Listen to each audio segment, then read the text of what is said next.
A year hadn't passed at all. What happened? I asked him. He shot himself. Not Doolan. Yes, Doolan. You sure? I'm sure. He knew I wouldn't question him any further, so added, he was dying of cancer.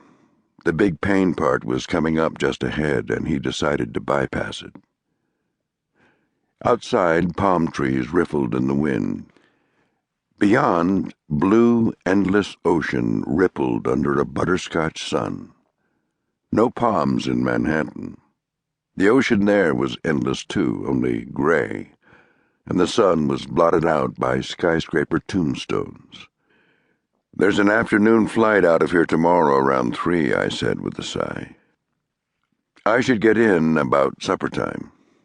Cutting it a little close. Don't want a minute more in that town than I have to. So, when did you start to hate New York? When the medic yanked me out of a nice warm womb, I said, and slapped my tiny ass. And you've been trying to find your way back into one ever since. No shit. I paused, trying to fit details of the city back in my mind. The pub still open? Still open. Get a reservation. Nothing changes with you. Yeah? Still telling me what to do. So do it, I said, and hung up. And for a minute just lay there. Finally I said, damn, and hauled my behind off the bed.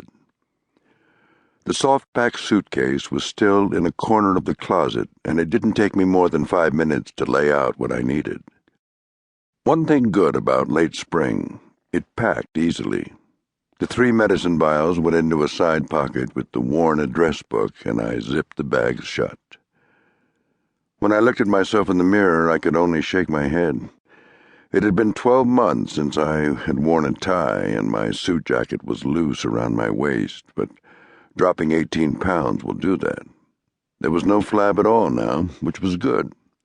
But the minimal exercise I was allowed hadn't done much for muscle tissue. I knelt to get the oiled and loaded .45 and its shoulder rig out of the box under the closet floorboard, but then stood up quickly, like I'd almost touched something hot. The old days were gone now, and it could stay where it was.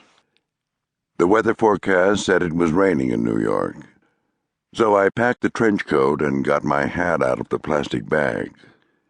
The last of God knew how many Stetson pork pies I'd bought over the years. A nice new feel to the gray felt. I snapped the brim into place, rolling the edge until I had it just right. That was one thing I still had. Nobody could wear hats anymore, but I had that down. Then I took the pork pie off and carried it in my hand. Down here among the sun and palms and sand, a felt hat was a little too much.